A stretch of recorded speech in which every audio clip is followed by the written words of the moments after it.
UGC के नए regulation, जिसे कि प्रमोशन ऑफ इक्विटी भी कहा जाता है, आखिरकार सुप्रीम कोर्ट ने उस पर स्टे लगा दिया है।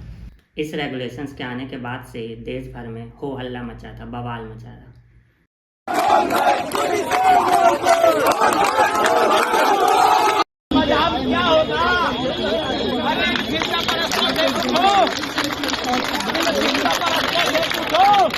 क्या सूरज नया उगाओगे? एक हवा में से चमकी लोग जो पटवारा ड्राइवर वो कौन का ढोंगी है? क्या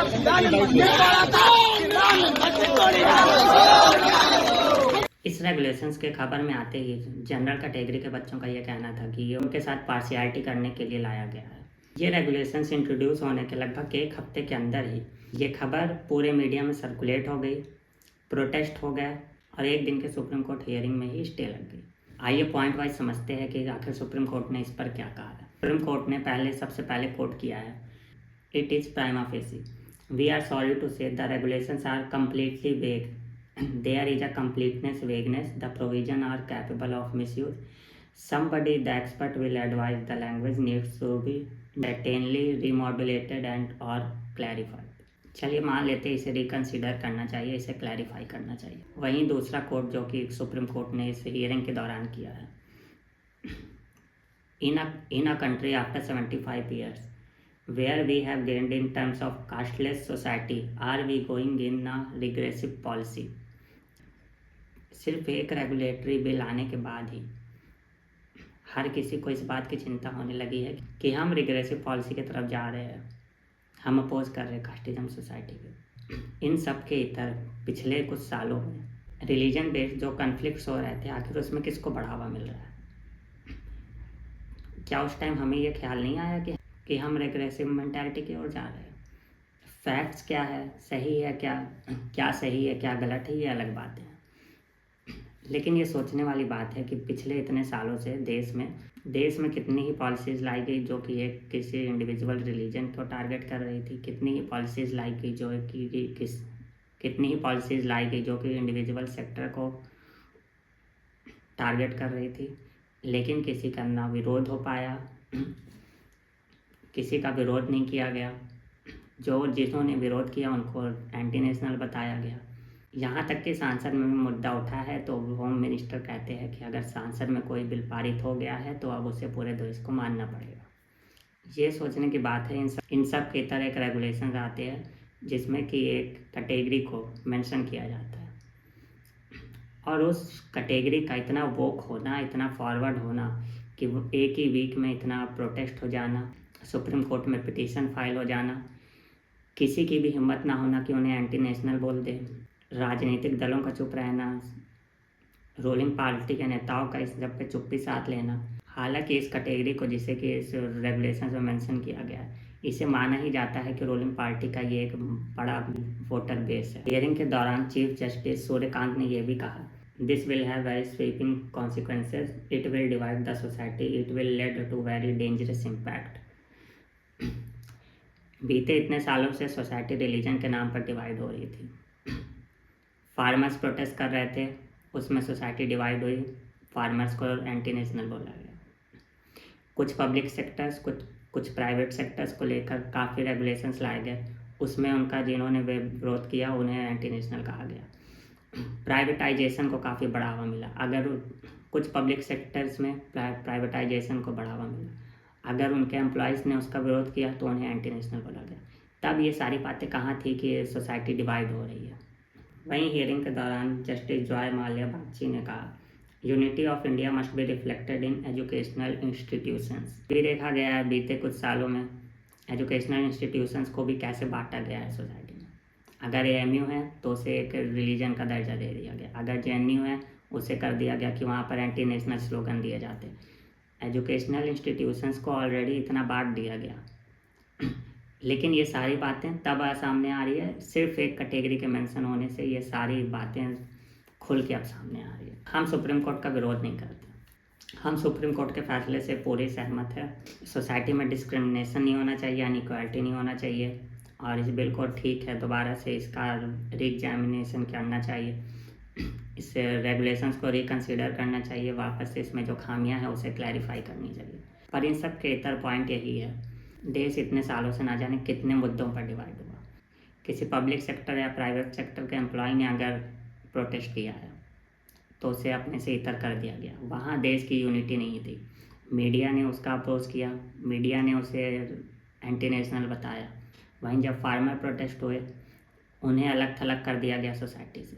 तब ये सारी इक्वालिटी की बातें कुछ नहीं थी। बाकी सारे मुद्दों में हर चीज़ें को इग्नोर कर कर सिर्फ ये दिखाया गया कि एक तरफ भारत है, एक तरफ भारत के देश प्रेमी हैं, एक तरफ देशद्रोही है। वहीं जहाँ बात जाति की आई, सारी बातें धराशायी रह गई।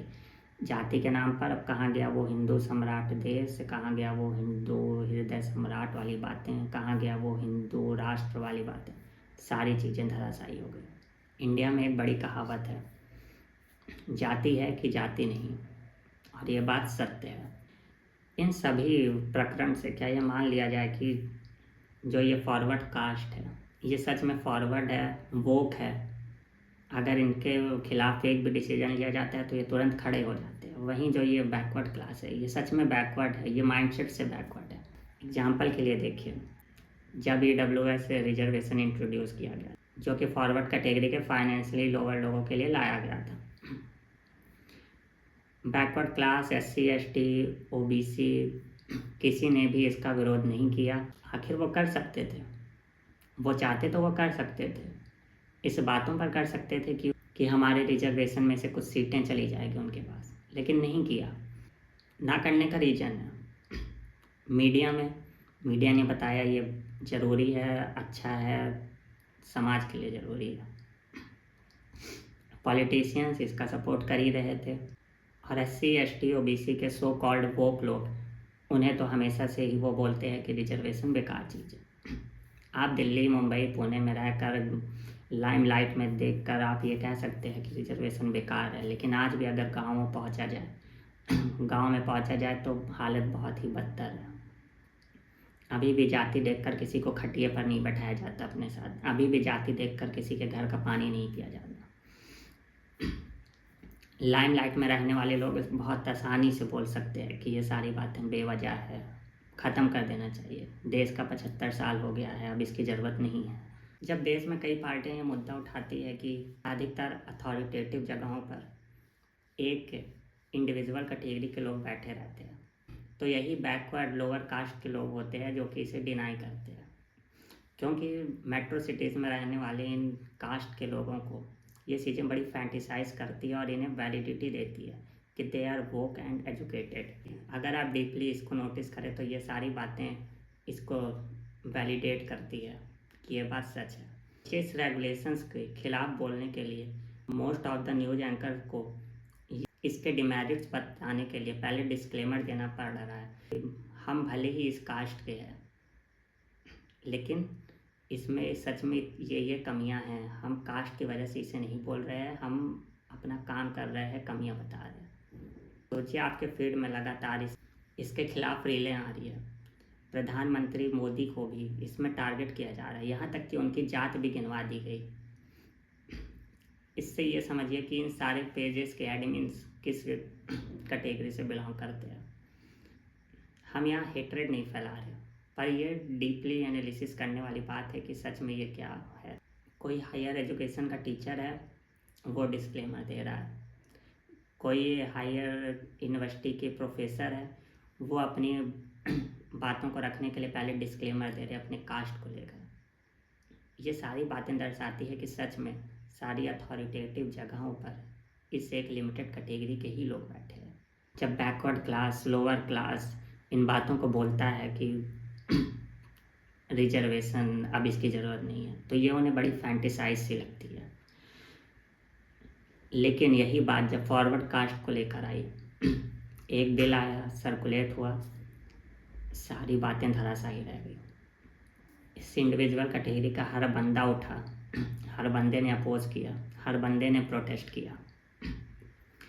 आपने देखा हो हर सिंगल डिपार्टमेंट के लोग इसके अपोज में उतर आए।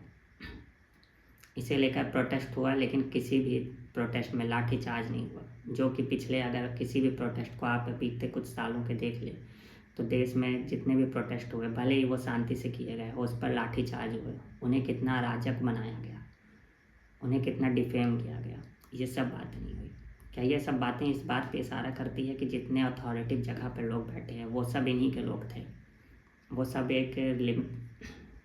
एक इंडिविजुअल कैटेगरी के लोग हैं जो कि सारे डिसीजंस लेते हैं, और इन्हीं डिसीजंस की वजह से इन सभी प्रोटेस्ट करने वालों के खिलाफ एक्शन नहीं लिया गया। ये बात सोचने की है, हायरार्की ऑफ पावर में कौन टॉप पर है, कौन बॉटम पर, सोचिए इसके बारे में। बाकी आप समझदार हैं, आपको जो सही लगे आप बता सकते हैं, आप अपनी राय दे सकते हैं, और आपकी जो भी राय हो कमेंट करिए। धन्यवाद।